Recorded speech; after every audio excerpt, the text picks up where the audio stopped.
दोस्तों, एक होता है अकेले रहना और एक होता है अकेले रह करके अकेला फील करना। भले ही हमारी टेक्नोलॉजी बहुत ही एडवांस हो चुकी हो, हम चांद तक क्यों ना पहुंच गए हो, लेकिन हमारा सबकॉन्शियस माइंड उस रफ्तार से डेवलप नहीं हो पाया है। उसे आज भी यही लगता है कि जिस तरह हमारे लिए पहले ग्रुप में रहना जरूरी था, क्योंकि अगर ग्रुप में नहीं रहेंगे तो जानवरों का शिकार नहीं कर पाएंगे, बल्कि खुद जानवरों का शिकार बन जाएंगे।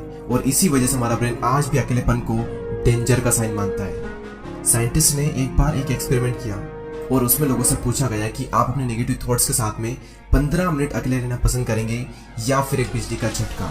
और रिजल्ट जानकर आपको हैरानी होगी कि 67% मैन ने और 25% वेमेन ने बिजली के झटके को चुना।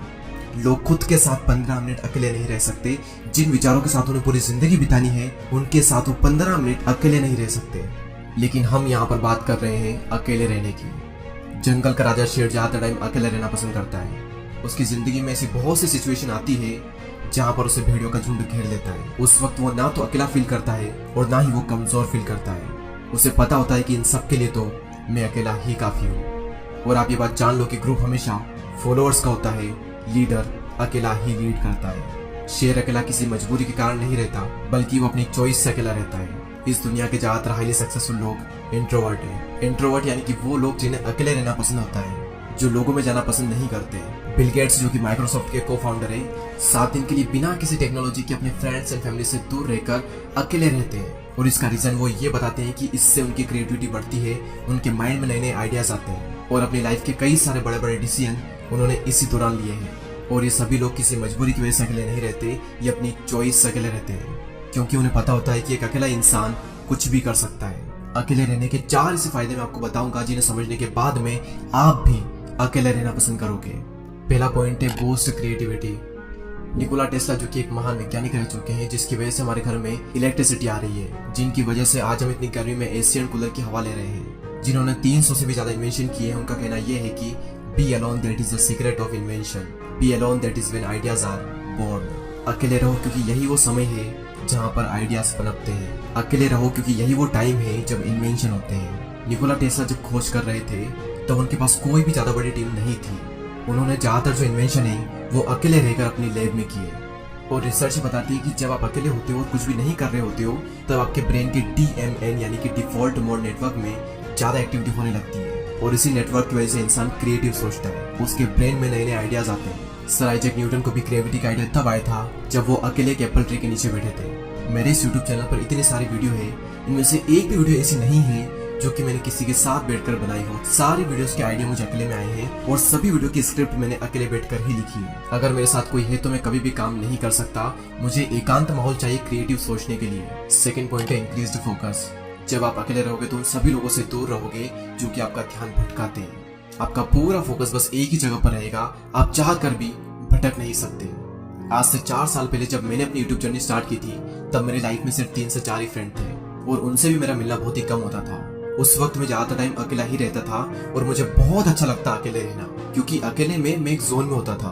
मैं भगवान का बहुत ही शुक्रगुजार हूँ कि उस वक्त मुझे लोग ज्यादा पसंद नहीं करते थे। मेरी लाइफ में बहुत ही कम लोग थे और उसी वजह से मैं फोकस कर पाया और आज कुछ बन पाया, सिर्फ और सिर्फ क्योंकि मैं आइसोलेशन में था। अब ये आइसोलेशन क्या होता है? एक होता है अकेले रहना और एक होता है अकेले रह करके अकेला फील करना। अकेले फील करना यानी कि लोनलीनेस, अकेलापन। इसके लिए आपकी लाइफ में 1 से 2 लोग होने चाहिए, कुछ खास लोग जिनसे आप टाइम टू टाइम मिल लें, अपने दिल की बातें शेयर कर लें और उसके बाद फिर खत्म। और एक होता है अकेले रहना यानी कि आइसोलेशन, जहाँ पर आपका focus, creativity and productivity next level पर होती है। आइडियाज आते हैं, हम ग्रो करते हैं, अपनी क्षमताओं का पूरा इस्तेमाल करते हैं। और यही हुआ मेरे साथ जब मैं आइसोलेशन में चला गया। तीसरा सबसे बड़ा फायदा सेल्फ अवेयरनेस। आप खुद को जान पाते हो। दोस्तों, एक बार मैं खाना खाने के बाद वॉक पर जा रहा था। रास्ता काफी लंबा था, आधा रास्ता बीत गया। उसके बाद मैंने अपने एक फ्रेंड को कॉल किया और जब मैंने कॉल किया, जब मैं बातों में लग गया, मुझे पता ही नहीं चला कि कब रास्ता खत्म हो गया और कब मैं रिटर्न घर पर आ गया। यानी कि अगर हम किसी के साथ में तो हमारा कितना ही टाइम निकल जाता है हमें पता भी नहीं चलता। बड़े बड़े रास्ते छोटे पड़ जाते हैं अगर हम किसी के साथ में होते हैं तो। लेकिन जब हम अकेले होते हैं तो वही समय, वही रास्ता थोड़ा लंबा लगता है और हम अपने बारे में ज्यादा सोच पाते हैं। सेल्फ अवेयरनेस के लिए, खुद को जानने के लिए अकेले रहना बहुत जरूरी है।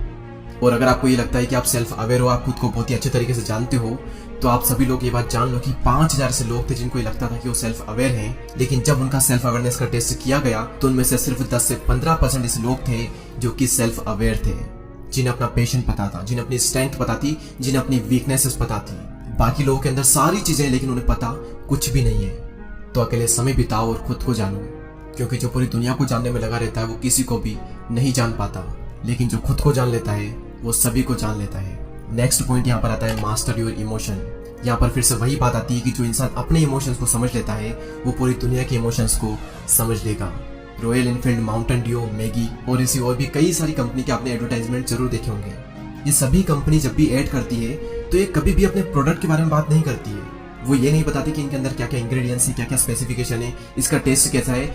उनका सिर्फ एक मकसद होता है कि उस एड को वो लोगों के इमोशन के साथ में कनेक्ट कर दें, क्योंकि उन्हें पता है कि लोग इमोशनली ज्यादा कनेक्ट होते हैं। अब सवाल यहाँ पर ये आता है कि ये जो मार्केटिंग कंपनीज है ये लोगों के इमोशन को समझ कैसे पाते हैं। सिंपल सा तरीका है कि ये लोग पहले खुद के इमोशन को समझते हैं, उसके बाद ये पूरी दुनिया के इमोशन को समझ जाते हैं। तो इन फ्यूचर में अगर आपको लोगों को इन्फ्लुएंस करना हो या फिर आपका कुछ भी ऐसा काम हो जहां पर आपको लोगों को इमोशनली कनेक्टेड करना हो, तो आपको खुद के इमोशन को मास्टर करना बहुत जरूरी है। और खुद के इमोशन को समझने के लिए आपको पहले खुद को समझना होगा, और खुद को समझने के लिए आपको अकेले रहना ही होगा। तो इसीलिए अकेले रहें, एकांत में रहें और अपनी पूरी आत्मा एक काम में डाल दो। एक दिन लोग आपसे मिलने को तरस जाएंगे। दोस्तों इस वीडियो में इतना ही। अगर आपको ये वीडियो अच्छी लगती है तो लाइक करें एंड चैनल को सब्सक्राइब करके बेल आइकन को प्रेस करें। मैं आपसे मिलूंगा अगले वीडियो में, तब तक के लिए जय हिंद, जय भारत।